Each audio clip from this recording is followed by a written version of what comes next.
Go Jackson!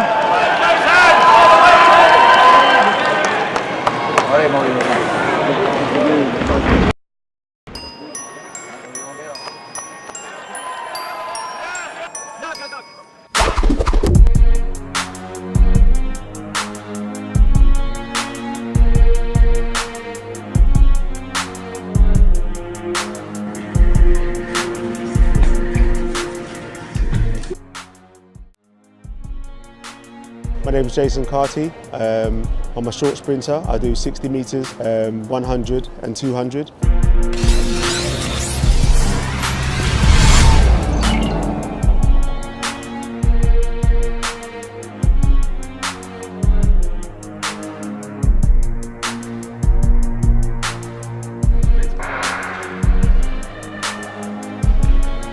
Go Jackson! I was quite pleased with the performances, considering where I was coming from. I wanted to come here faster, but I think I made a good account of myself.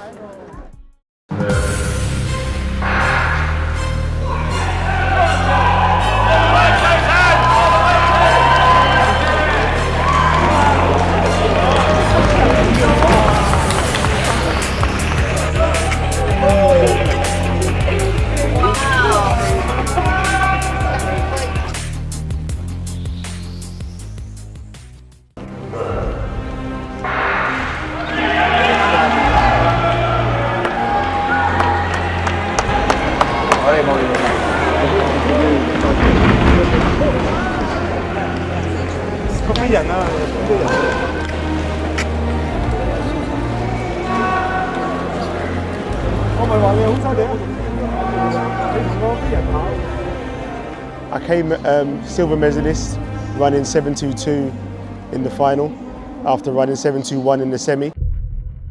Well, in April, I was having a few breathing problems, so I went to the hospital, and after being examined and having an X-ray, they found a shadow on my lung. The doctor at the time said I may have cancer, but didn't confirm it. Then after a few tests, after about 6 weeks, it was confirmed that I had lung cancer. So on July the 8th, I had my lung cut out, and from then it's been quite tough. I've had chemo and I've had to rehab my body and try and get back to some kind of fitness. I wasn't sure whether I was coming to Daegu to run, because I wasn't quite where I wanted to be. But as the weeks and progressed, I started to get back some shape, so I decided I'll come and compete. I wouldn't have come if I couldn't compete. And then, I mean, the thing that I found really inspirational was the journey that you said you went through, about how when you first started, you couldn't even walk around the block. Hi there. Hello, I've been coming up and chatting a little while.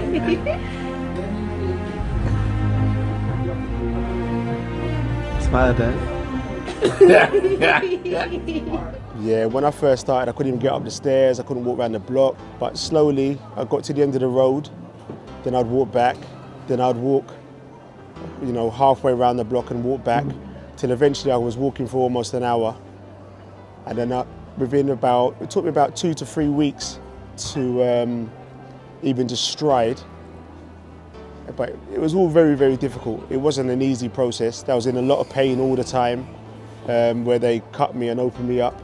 So it was a difficult journey. Yeah, I mean, you said that the doctors did not believe you when you said lift up your arm and stuff, didn't they? Well, luckily, because of me being a coach myself and understanding certain parts of anatomy, I was able to get the physio and the masseuse to go through my body, and we slowly but surely got the movement back, and then I had to work and work and work at it so I could lift my arm up and get back into some kind of shape. I mean, I was even in the gym and even doing weights. I couldn't, I'll do 1 rep and it would take me like 10-20 minutes just to recover.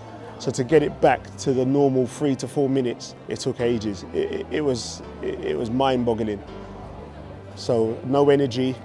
It was really bad, especially with the chemo. Being under so much fatigue and trying to train through chemo. The doctor said it was unheard of, but I managed to do it. It was hard. I wasn't always at the same levels, but I managed to do it. So the doctors did not believe that you could actually made that progress that you made. So you actually shocked them. Yeah, they said they've never seen it. They've never really seen anyone do the levels that I was doing. No, it was unheard of. What was the most challenging part of coming back to the sport after having cancer? Because normal people have cancer, and it's almost like, for them it's like a death sentence, but for you saw it as like a new lease of life. Like, Well, I wouldn't say it was a new lease of life. It's like it is like carrying a death sentence, because you don't know what's going to happen from, you know, every 4 weeks when you got to go to the hospital to get a blood test, check your bloods, check your counts, see where you're at. You don't really know. You know, if something suddenly hurts, you think, oh no, have you got something there? Or if your eye hurts, or if you see a spot of blood, you get a bit concerned. So it's still mind-boggling, but you just got to carry on. so you're almost back to almost like full fitness, and that's less than 8 months. Yeah, about 8 months. I'm almost there. I mean, I've still got some work to do, but I'll see it on this next phase of training how it goes before I make a decision whether I'm going to carry on. But I'll give it a go first before I give up. Well, when they said to me, right, okay, I would ask the question, right, can I perform to the level that I was performing at? No, it's very unlikely that you'd be able to perform you'll be at the back of the pack. So I thought to myself, well, if I'm going to be at the back of the pack, I can't compete. But as I started to train, even though I'd be out of breath and really be short and really be gasping, because I've had asthma before, the lack of air I could cope with. So therefore I just kept pushing. And as I kept pushing, I was getting more capacity. So, and as I got more capacity, I thought to myself, right, the numbers were starting to stack up. So I think, okay, I can compete. It might take time, but I can compete. See, the only thing I was worried about was full starts, because every time someone full starts, I have to go back to the line, and I don't recover as quickly as everyone else. But I got around that by practicing full starts in training. So that got me around it. So anytime anyone full starts now, I'm ready to go. So it's cool. The norm is not always the inevitable outcome. Kind of created your own norm from your own belief system, right? Definitely. I think if you got enough self-belief and you want to push, I think you can, you know, the human body is amazing, it can adapt. But again, in this circumstance, I am coming from a very high level in the first place. So, and no two cases are the same, are they? So in this case, I would say where I've worked hard and where I've had the training base, it's enabled me to do what I'm doing. Right from the beginning, you've been extremely positive. Mm-hmm. You know, even from when you found out you had it, you've been very, very positive, almost to my worry that is this for real? Like, is it really this upbeat about it? Do you know what I mean? And I figure you may not even realise it, that's helped you deal with it somehow. Do you know what I'm saying? What has told you to have that kind of positive? I think basically, indirectly, if you really know the journey and the life story, life has always been difficult. So I've had to, you know, cope with things that maybe, you know, in the sense whereby from the day I was born, it was a struggle. I mean, my mother had me very young, you know, at the age of 15, back in the day. So you can imagine how the stigma and no support network, and it was just me and her just growing. So from that alone, it makes you the person that you are today. So I think that's where the strength comes from. Character was already built from life experience. From life experiences, definitely. And I would say my environment has made me. So therefore, it's helped me to go through these kind of exceptional circumstances. One last thing, if there's anyone out there that you want to say anything to about what you've been through in life to get to the place where you want to be, what would you say to them? I would always say that, you know, nothing in life is easy, but you just got to have positive thinking and just believe in yourself and believe in your support network and the people around you, and you know, you pull through.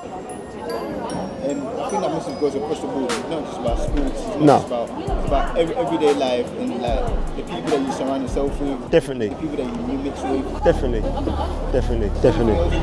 else that you want to say? No, I leave it there.